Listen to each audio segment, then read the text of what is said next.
Howdy, howdy, and welcome to another wonderful trash take. I've been talking about propaganda going on in America with our news networks, and recently there's been a viral clip on Twitter of the BBC playing a propaganda clip from Donald Trump during his January 6th riot. Basically, on January 6th, Donald Trump went to the Capitol encouraging people to fight like hell for democracy. He believes the presidency was cheated. If you look it up on Wikipedia, in the very first sentence, they called an attempted coup. That's very, very, very egregious and wrong. Basically, only a few people got charged with sedition there. It was some founders of some radical right-wing groups that were saying we're going to overthrow the government and kill everyone there. They were part of the crowd. They got charged with sedition. 99% of the crowd got charged with trespassing. Very radical for a coup, I know, but it wasn't a coup. It's the whole point I'm getting at here.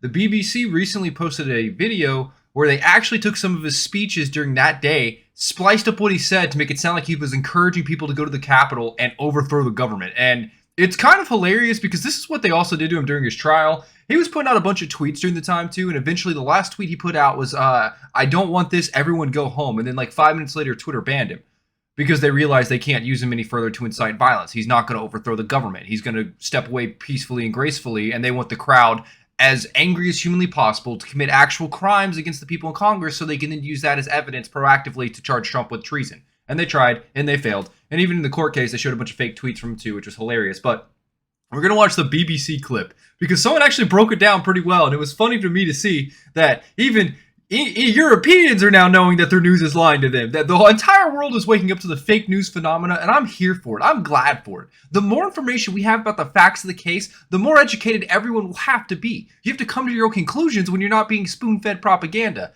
And when you just rehash propaganda talking points, that also tells me you're not worth engaging with, which a lot of people do in modern politics, but I'm digressing. Let's see what the BBC and their enlightful commentary on Donald Trump included. So this was a tweet that's gone viral by Tommy Robinson. He's been one of the people saying that we need to get the immigrants kicked out of Europe, or at least the UK. And whether or not you agree with him, you do need to understand there's a lot of issues with the cultures clashing. There's first-generation immigrants, there's second-generation immigrants, and there's also a lot of mass stabbings and killings that are going on in the UK right now. You had, I think on Saturday, 2 British men that are basically first-generation migrants went on a stabbing spree on a train. They stabbed like 11 people. I think 3 died. The numbers are still kind of uncertain, but that happened on Saturday, this Saturday. And then like earlier this summer, there was the Axel kid who everyone was saying was a British citizen, and then you take a look at him, it's very clear he's a first-generation migrant who like brutally stabbed 3 kids. Like there's a lot of issues with the immigrants in Europe right now, at least the country not allowing the people to come in and letting them assimilate properly. They're allowing them to come in, they're just not assimilating. And even the first generation or second generation of the immigrants are also still basically being like the immigrants and being violent to the populace there. People are making a big point of it, saying, hey, why are we allowing people into our country if they're going to kill us? And rightfully so. Whether or not you like the immigrants, I don't really care. The point is, that's what Tommy Robertson's gotten famous for. And this was his clip that's gone viral on Twitter. This is him calling out the BBC Panorama for splicing this clip together in a different video. But basically, they got caught with their hand in the cookie jar. They edited Trump's speech. They tried to destroy him with fake news, which they did. And they turned the tables on him, which they did. They tried to blame him for inciting a riot and didn't quite work because they also arrested him for spreading propaganda on saying that the kid that stabbed the other kids was an immigrant. The news was purposely not including his race. So obviously he was African or not a British citizen is what he said. Tommy Robinson was actually right about that, was what it boiled down to. Tommy Robinson was right. He called the news out on the propaganda. The courts tried to arrest him for it, spreading fake news, and turns out he was actually correct. He wasn't fake news. He was correct about the situation. That's what I'm trying to say. And then he's making fun of the fact that the British people pay a license. Do you have a TV? Oh, you have a license for that? That's where the memes arise from. They tax everything in the UK. Apparently, you have to have it. Even if you have a TV in your home and you might accidentally receive broadcasting waves from the BBC, you need to pay your license or they'll fine you or something stupid. I don't know. But here's the clip. Down to the Capitol, and I'll be there with you. And we fight. We fight like hell. That's pretty crazy. Trump basically saying we're going to the Capitol and we're going to overthrow it. Yeah, that's 100%. Oh my God, that's crazy, guys. And this is what the news was doing nonstop in America. And it was so disingenuous to me because I was like, I didn't watch this, but I was looking at his Twitter account. And that's the exact opposite. It's like, how do people get it so twisted? And I realized because they didn't actually look up anything Trump said. They're just looking at all the news articles and all the headlines saying Trump's trying to overthrow the Capitol, and they're just going with that. And you try to convince them otherwise, they look at you like you're crazy when you're just actually paying attention to what's happening around you. I don't consider myself intelligent, but I at least know I'm not dumb enough to eat propaganda spoon-fed to me. You're gonna have to at least shove it down my throat a little bit. But Trump didn't, in fact, say this at all. The BBC spliced together two clips that... Mind you, the BBC is the British Broadcasting Channel, not the other BBC that might be coming to your brain if you're if you're a corrupt human being. The British Broadcasting Channel. This is government. This is the government's news channel. took place 54 minutes apart. So let's go through it again. We're going to walk down to the Capitol, and I'll be there with you. Now, see there, between Capitol and, that's a cut. And this is what they did for the Kamala Harris interview as well. I say they, 60 Minutes. They did the same thing where they would like find where she was using these filler words, make a clean cut, and act like this is what she originally answered with. That's why they got sued by Trump, and that's why they settled, because they knew they'd get destroyed in the court of law. Trump won like a $15 million lawsuit off them because they were egregiously changing her answers to questions asked, because every time she's asked a question, she goes incoherent mode for like 5 minutes before she maybe says enough buzzwords to sound coherent enough to be a presidential candidate, basically. Every time she's asked a question, she always either blames Trump or just starts talking about diversity or DEI. Like, it's hilarious when this woman speaks. They're doing the same thing here. It is a form of propaganda. It is lying. It is lying. It is deceiving people. The basic definition of lying is to deceive, right? This is what the BBC was doing. This is what 60 Minutes did. This is what major news organizations are doing. Now, why are they doing it? That's the good question. Basically, they don't like Republicans as well. The only thing I can boil it down to, they don't like Trump. They don't like Republicans. They don't like people they consider right-wingers, because they are in these leftists. The leftists are in the news networks, and instead of doing their job, they're putting their personal bias forward and putting their own propaganda or their own politics into every media they create. This is why gamers are so upset with what happened to video games over the last few years, because you have leftists take over these really good studios like Dragon Age Veilguard and absolutely ruin the game. I say studios, BioWare's the studio. Dragon Age Vanguard's the game that got completely destroyed with a bunch of LGBTQ crap. And I say crap. There was like a 6-minute monologue if you misgendered some Quinari, which is like a half bull, half man, half woman, but they were like binary or something. I don't even know. It looked stupid. I saw the gameplay and it sucked. And then I saw the cinematics and they sucked, and I saw the plot, or I saw the plot, I saw the dialogue and it sucked, and they basically just ruined the game. But they do this in every studio that they take over, and that is the reality of the situation. Leftists act like it never happens. Go look at the reviews for Concord. Wasn't that like an 8 out of 10? That game's gone. Sony canned it. They had to give refunds to everyone.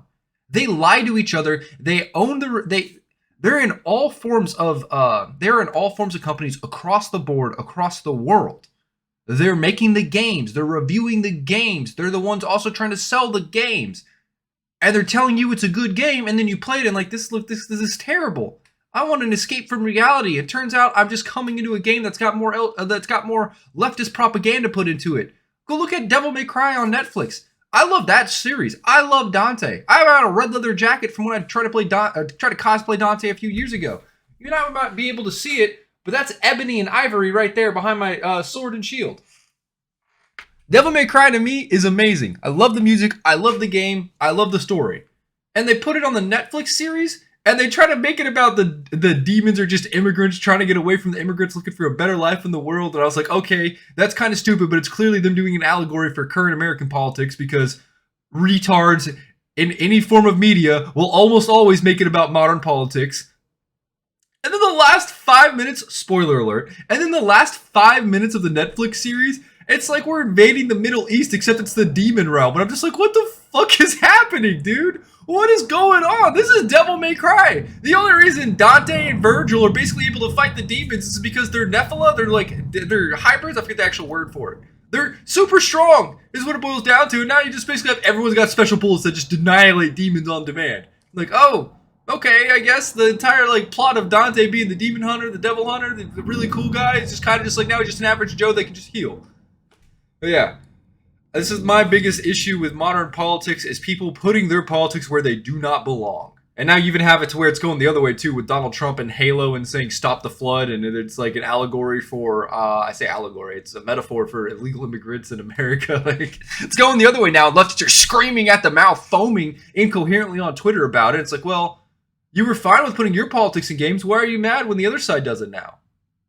And the point is, they never really wanted the other side to ever win. They want to lecture you on why you're wrong. They don't want to have a conversation. That was the whole point. That is what they do. That is why they infect these studios and put their propaganda in every form whatsoever. They want to lecture you about their power trip fantasy and how it's actually the right worldview and every other worldview is wrong and you're a bigot. And the second you try to do it to them, they just start screaming incoherently. But yeah. Here's what Trump actually said. We're going to walk down to the Capitol and we're going to cheer on our brave senators and congressmen and women. Man, that's crazy. He's trying to overthrow the government. He's telling everyone to go cheer for the electors that are currently signing in the new president, not him. That's crazy. Different. It wasn't until nearly an hour later that he then said the second part of the BBC's version. We're going to walk down to the Capitol and we fight. We fight like hell. Yep. This is a little bit more of the actual interview from the Telegraph. I originally just played the clip that was the hot clip, but I do want to show more of what people are showing about how they did this ahead of the election to probably try to convince people in the UK or if they have relatives in America to call them and not vote for Trump is my best guess. I don't really know. You have a lot of foreign influence. Wasn't it the Democrats got Zelensky to come to some weapons munition facility and sign and do like basically an ad play for the Democrats in Michigan? I want to say it was Michigan. It was something crazy like that. Apparently that's happening too in the UK where they're trying to fly out some English senators to New York to canvass for, or English senators, I don't really know how it works over there, their parliament, to canvass for Zoran in New York, who's the Marxist communist dude. And he's looking like he's going to win. And it's going to be a revelation for the people of New York when their quality of life gets exponentially worse. Because no matter how much you convince these spoon-fed leftists that life gets worse under communism, they just say, no, we don't believe you. You want to look at real communism? Go look at Venezuela. Go look at how wealthy that country was in the 1990s. Go look at how amazing it was before communism took over. And look at it now. Look at all the communist senators like Bernie Sanders who were gladly cheering on the Venezuelans that were socializing everything across the board. And look at how the quality of life is there now. They're at the point where Venezuelans are known as a meme in the online gaming community because online gaming currency is worth more than their government currency. They make more money playing video games for a living and trading the money in there for cryptocurrency. That's communism. People act like that's not true communism, but that's communism. And it fails every time. The BBC claims to be the pinnacle of impartial reporting. But what if there was an internal dossier that revealed that wasn't the case? The Telegraph has seen a letter that reveals one of the BBC's own independent advisors repeatedly warned that the broadcaster had serious and systemic problems. A week before the US election, BBC Panorama released a documentary called Trump: A Second Chance, and in it, they played the following clip. This is the clip we saw. Nearly an hour later, And we fight. it was stolen were And we fight. We fight like hell. Now, it's true that a lot of people will still feel Trump's claims that in 2021 the election was stolen were entirely inappropriate. And Well, the issue is every senator, every politician that loses an election says the same thing. The election was stolen. It was rigged. Hillary Clinton did it. Donald Trump did it.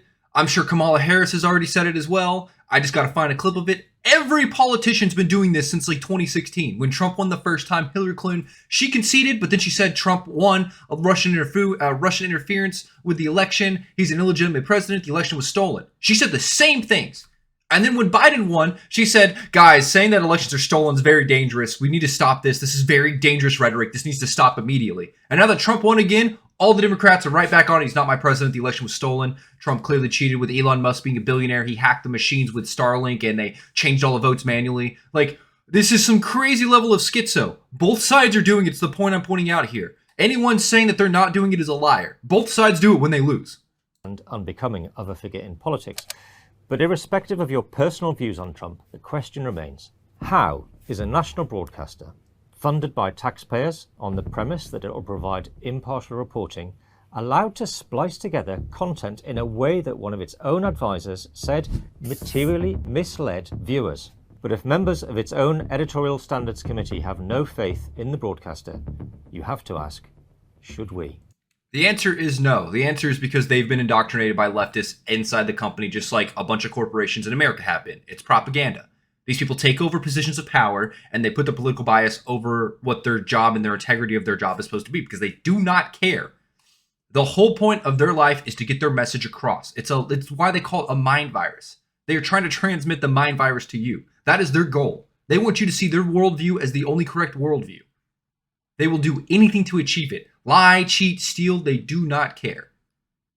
And they got caught with their hand in the cookie jar. This is a funny ad that the BBC put out about disinformation and how it hurts the world and how they're doing everything in their power to make sure they're constantly right on the heels of them deceptively editing this video about Donald Trump. This came out very recently from what people are saying. So let's see what it has to say. The genius BBC showing how impartial they are. I'm sure it's going to be a banger, boys.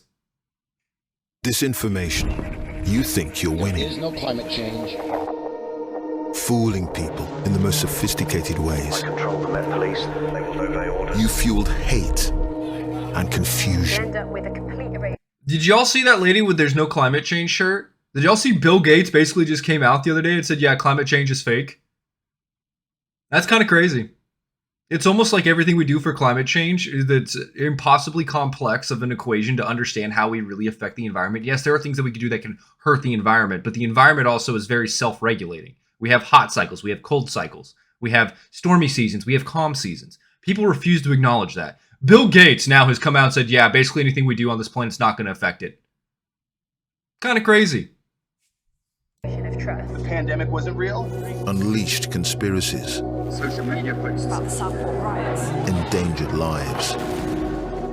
Undermined democracies. Oh, that's crazy. They have the Capitol there on January 6th, right after they got caught with their hand in the cookie jar, spreading misinformation about that. Crazy. And you make our job seem almost impossible. The crazy part about the Trump assassination there, that was the clip of it. I want to say it was CNN put an article out immediately after it happened saying Trump falls on stage after tripping or something like that. Trump falls on stage after loud bang. Basically saying that Trump just magically tripped. That was their very first reporting of the incident. They had someone on the ground who's there. And they decided, yeah, Trump tripped. Genius. Genius. Guys, it's breaking news. They got the story wrong. If you have someone on the ground who's breaking the news, because they did have a camera there, they did have a crew there, how do you get the story so backwards that Trump tripped when there's very clearly a gunshot and then multiple gunshots immediately after? Like, that is crazy. That is crazy levels of propaganda. Crazy levels of leftist bias being immediately exposed. Fake news. Lying about anything. Almost. You see, it's because of you we get up in the morning To spread fake and news. work through the night. We're going this way? All over the world, And that's the right 24/7. I've got him on the line. The more you try to drown out reality, the harder we'll work to verify the facts. Dude, the more we try to drown out to reality, the harder they'll work to verify the facts, just like the January 6th video. Like, this is beautiful, man. This is beautiful. And with our expertise, And I feel bad because the BBC has done some pretty good on-the-ground journalism before. But they have an issue like America has where these leftists have taken over and are putting their political bias on display for everyone to see. Those people need to be fired. It's the only way you're going to fix this problem. The fact that they had an ethics committee also comment on the validity of the video, but still published it anyways, is still crazy. you have nowhere to hide. Charged with false. We will find your sleights of hand and expose them. Baseless rumors. Well, yeah, if you want to look at the tiles on the ground, find that one guy who can basically just off any picture of anywhere on the planet figure out exactly where you're at. That kid's hilarious. They just need to hire him. He'll be able to find anything. Began spreading. So no matter how hard it gets, we'll never give up. We'll be watching. We'll be ready. I like how they actually have press vests. And then you saw Hassan Piker at one of the, I think it was a No Kings protest, brought his dog out there and he's wearing a press. He bought a fake bulletproof vest and had press on the front. And he's taking his dog to a protest where he thinks he needs to wear a bulletproof vest, brought his dog. Yeah. Sorry, I'm digressing. There's just a lot of funny thoughts in my head. My ADHD's kicking in today, boys. Because it's the pursuit of truth that gives us our calling. There's no issue with the pursuit of truth, but very clearly you have an internal propaganda machine that is trying to spread their bias opposed to the truth that you want to send, that you want to spread, that you want to share. The fight for truth is on. Sure it is. Sure it is. Yeah, I imagine the BBC is going to have to do a bit of restructuring. I'm always giving people a chance to fix themselves. I feel like a major news organization like this being infested with some retarded leftists is not uncommon. The only issue is how will they fix it? Will they ignore it, or will they let it, or will they ignore it, or will they tackle it head on to meet their mission goal of always finding the truth? That's what we had in America. People were saying Dragon Age Veilguard was going to suck. People were saying Concord was going to suck. They didn't listen to anybody. The game studios completely said these are just right-wing grifters, they're haters, they don't know what they're talking about, and they let out the propaganda hook, line, and sinker and caused these games to fail drastically to where the studios afterwards basically said, we're firing a bunch of people, they're not allowed to touch other games, we're going to fix this problem. How about you fix the problem before it's released? People were saying both Concord and both Dragon Age Veilguard were hot crap on release, or even before they released. And they didn't listen to the gamers who actually play the games. They listened to the gaming journalists who are a bunch of left-wing retards who just basically spread propaganda about leftism and all their ideologies. They don't listen to the people who are actually going to be the people purchasing their product. When you make a product as a studio, you make it with the widest net humanly possible to make the most amount of money possible for your video game. The thing is, they're throwing a net with 30 million holes in it that's only going to grab 0.00001% of the population, and then calling everyone who calls them out for it a bigot. That's how the propaganda works. I know the video games because I'm a gamer. I can tell you that right now. If I'm not making YouTube videos or sleeping, I'm playing video games. That's normally what I do.